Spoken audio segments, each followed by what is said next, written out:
Saludos a todos, soy Ana Beatriz Contreras de Cita Divina y quiero agradecerles a los que me enviaron sus comentarios sobre el primer episodio.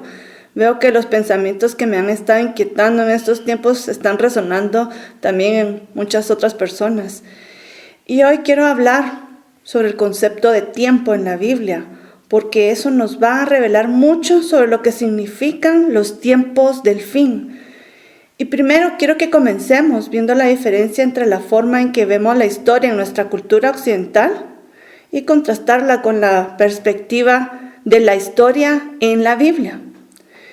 Y recordemos en la escuela cómo se nos enseñó a medir el tiempo y vemos que en nuestra cultura se mide el tiempo de una forma lineal. Y la historia la vemos como una secuencia de eventos consecutivos que van uno detrás del otro. Y con el paso del tiempo es difícil ver la conexión entre el pasado y el presente. Y quiero comentarles cómo esto es diferente de la forma en que la Biblia mide el tiempo. Porque la Biblia, la historia no es lineal sino circular. La historia en la Biblia se mueve en patrones recurrentes que se repiten de forma cíclica, como una especie de espiral. Y encontramos este concepto en Eclesiastés 1, del 9 al 10, y se los voy a leer. Dice: ¿qué es lo que fue? Lo mismo que será. ¿Qué es lo que ha sido hecho? Lo mismo que se hará. Y nada hay nuevo debajo del sol. ¿Hay algo de que se puede decir, he aquí esto es nuevo? Ya fue en los siglos que nos han precedido. Esto se mira algo recurrente, algo que va dando vueltas y se repite. Y en la Biblia la historia se aprecia en ciclos que convergen y que se alinean. Y un buen ejemplo de esto son las fiestas bíblicas. Y les voy a dar el ejemplo de la Pascua.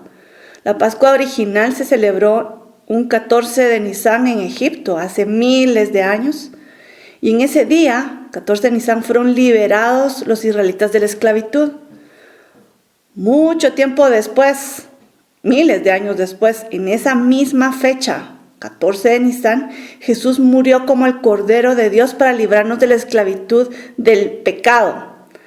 Otra vez, librados por la sangre de la esclavitud de Egipto, la esclavitud del pecado. Es un tema recurrente.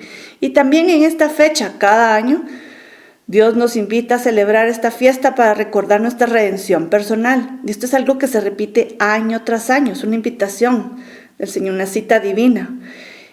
Y también quiero hacer referencia a lo que sucedió en la Pascua de este año 2020, porque fue una Pascua histórica, en la que todo Israel se encerró en sus casas, y lo comentaron en los medios, en la prensa, en muchos medios de comunicación estaban hablando. Miren qué casualidad, este año 2020 todo Israel está encerrado en sus casas a causa de la pandemia, y lo estaban comentando como que era muy similar a la Pascua original en Egipto, y esto nunca había pasado en la historia hasta este año.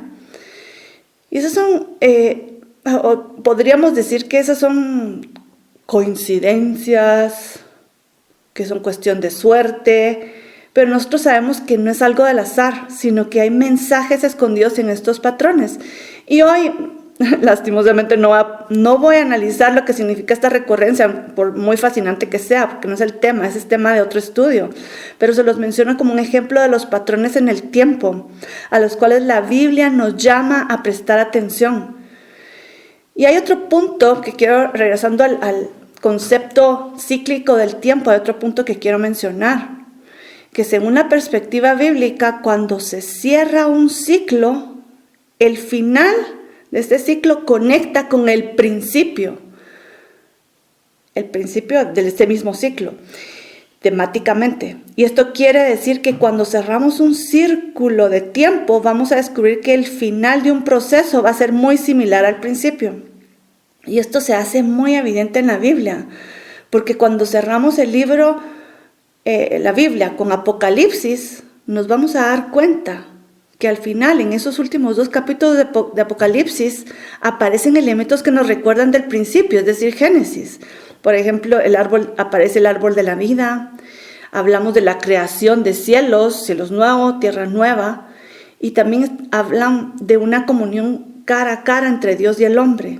Entonces hay una resonancia estamos hablando del final, pero nos recuerda al principio. Y quiero que vayamos a Isaías 46, porque allí este concepto lo explica Isaías de una forma muy especial.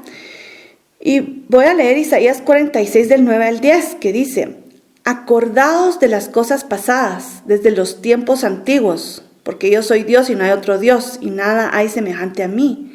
Y miren esto, que anuncio lo por venir desde el principio, y desde la antigüedad lo que aún no era hecho. Y me digo, mi consejo permanecerá y haré todo lo que quiero. Esto lo dice el Señor.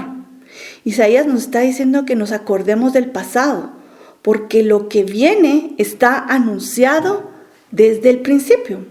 Por lo tanto, si queremos entender Apocalipsis, tendremos que ir a Génesis. Y eso es algo que tenemos que tener muy presente al estudiar Apocalipsis. Y quiero que veamos un ejemplo de esta conexión del final con el principio de la Biblia. Y en la profecía bíblica se nos habla que el tiempo del fin será un momento oscuro en la historia. Y Isaías lo describe así, en Isaías 60. Versículo 2 dice: porque aquí que tinieblas cubrirán la tierra y oscuridad las naciones. Esto lo está hablando Isaías del final, del tiempo del fin, y hablando del futuro. Ahora aquí, ¡ay, qué trágico! Diríamos nosotros, ¿cómo así? Las tinieblas cubrirán la tierra. Felizmente, allí no acaba el versículo. Miren lo que dice, porque esto nos trae mucha esperanza, y al final de este versículo dice: mas sobre ti amanecerá Jehová, y sobre ti será vista su gloria. Y en el versículo anterior, Isaías 61, dice: levántate, resplandece, porque ha venido tu luz, y la gloria de Jehová ha nacido sobre ti. Bueno, esto es proféticamente hablando sobre el futuro, que está en conexión con Apocalipsis. Pero si vamos a Génesis capítulo 1, veremos que esto es lo mismo que pasó en el principio, en el inicio de la creación. Y vayamos a Génesis 1:1, y dice: en el principio creó Dios los cielos y la tierra. Y miren cómo estaba. Dice: y la tierra estaba desordenada y vacía, y las tinieblas estaban sobre la faz del abismo. Y el Espíritu de Dios se movía sobre la faz de las aguas. Y dijo Dios: sea la luz, y fue la luz. Y vio Dios que la luz era buena, y separó Dios la luz de las tinieblas. Aquí vemos que en el principio también hubo caos y tinieblas. Qué interesante, ¿verdad? Y se cree que en ese desorden, del punto que Dios creó perfecto, creó los cielos y la tierra y los creó perfectos, pero ¿qué pasó del versículo 1 al versículo 2? Y se cree que este desorden vino porque Satanás fue lanzado a la tierra luego que se rebeló contra Dios. Eso está descrito en Isaías 14. Bueno, pues así como sucedió en el principio, que Dios creó los cielos y la tierra estaba desordenada y vacía, y las tinieblas estaban sobre la tierra, lo mismo va a suceder en los tiempos finales. El anticristo se manifestará y el mundo se llenará de tinieblas espirituales. La buena noticia es que al final Dios va a traer luz, como está profetizado en Isaías, en Apocalipsis y en otros lugares de la Biblia. En muchos lugares de la Biblia hablan de la esperanza que Dios va a traer luz. Y en ese momento en que Dios traiga la luz, cada persona va a tener que tomar la decisión si se une a la luz o a las tinieblas. Y esa va a ser la separación que vamos a ver al final de los tiempos. Cada persona va a decidir: ¿me uno a la luz o me uno a las tinieblas? Ven qué interesante esta conexión entre Génesis y Apocalipsis, y nos da patrones y nos habla de lo que va a pasar. Está escrito ya en Génesis, en el principio. Y volviendo entonces al tema del tiempo del fin. al entender que la historia va en círculos, nos ayuda a ver que cuando la Biblia habla de los últimos tiempos, no se refiere al final de toda la destrucción del mundo, al acabose final. Más bien se refiere a un punto de transición en el tiempo en el que termina una era y comienza otra. Y aquí debo hacer un paréntesis, solo necesito aclarar algo. Que este progreso circular, no dirá, pues parecemos ratas de experimento dando vueltas, no se trata de eso, sino que eso es procesos circulares y ciclos, pero este proceso, lo que tenemos que entender es que el proceso circular no es estacionario, es multidimensional, o sea que los ciclos no se van a repetir ad eternum y, como les digo, como que si fuéramos un experimento, una rata en un círculo, dando vueltas. No se trata de eso, sino que el progreso, este progreso de la historia que viene en ciclos, estos ciclos pueden ser ascendentes o descendentes, como una espiral. No solo un círculo, sino que una espiral que puede ir para arriba o para abajo. Si queremos mejorar, debemos aliarnos a Dios y hacer su voluntad. De lo contrario, si decimos hacer nuestra voluntad y nos aliamos a las tinieblas, a hacer lo que querramos, la espiral no va a ir para arriba, sino que va a ir en decadencia. Esto también lo tenemos que entender en cuanto a este concepto de tiempo circular o cíclico. Entonces, regresemos a cuál es el plan de Dios, que no es destruir al mundo. El plan de Dios no es acabar con la humanidad, ni mucho menos. Más bien lo que Dios quiere es restaurar el mundo, es regresarnos al paraíso como fue en el principio de la creación, pero mejorado. Ni siquiera vamos a regresar como era Adán y Eva, va a ser mejor que eso. Y la persona que llevará a cabo esta restauración es Jesús, y así lo explica Pedro. Que Pedro habla de la restauración y dice en Hechos 3:21, cuando estaba dando su discurso, el día de Pentecostés, él salió a hablar al público y esto fue parte de lo que dijo, y dijo, está hablando de que Jesús fue al cielo, pues dice, a quien el cielo debe recibir, Jesús, a quien el cielo debe recibir hasta el día de la restauración de todas las cosas, acerca de lo cual Dios habló por boca de sus santos profetas desde tiempos antiguos. Pedro entendió bien que era este tiempo, el tiempo de la restauración de todas las cosas. El plan de Dios es restaurar la tierra y en ese sentido es que vamos en círculos, pero Dios quiere que vamos para arriba, no para abajo. Y el final de Apocalipsis habla del cierre de la era del hombre para abrir a la era del Mesías, quien viene a establecer el reino de Dios en la tierra. Y solo quiero aquí terminar con una explicación sobre algo que la Biblia sí habla de que habrá un fin de algo. ¿Y qué es ese fin qué es este algo que va a llegar a un fin? Y no va a ser el hombre, sino que es el pecado. Claramente lo dice la profecía de Daniel. Vamos a ir a Daniel 9:24.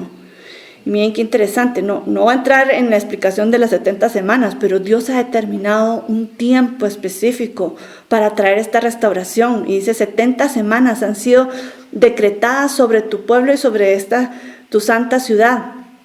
¿Y para qué? Decretado para poner fin ¿a qué? Dice, para poner fin a la transgresión, para terminar con el pecado, para expiar la iniquidad, para traer justicia eterna, para sellar la visión y la profecía y para ungir el lugar santísimo.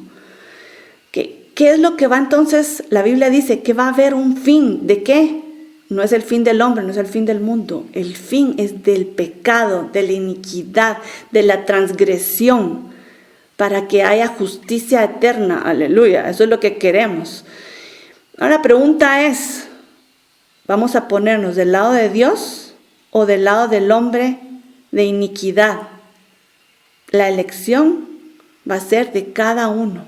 Cada uno de nosotros vamos a decidir. ¿Nos ponemos del lado de Dios, el reino de Dios, o nos vamos a aliar a las tinieblas del anticristo y del pecado y la iniquidad. De eso se trata el tiempo final. Entonces sí, en cuanto a temer, lo que tenemos que temer es de tomar esa mala decisión, pero la decisión es simple. La decisión está delante de nosotros y cada quien escoge la vida o la muerte, la bendición o la maldición. Está escrito desde el principio. Y aquí voy a terminar no voy a terminar este tema, sino que quiero que en el próximo episodio hablemos de otro ejemplo en el que Génesis nos da entendimiento sobre Apocalipsis y los tiempos del fin. Así que los espero para la próxima y les deseo muchas bendiciones a todos.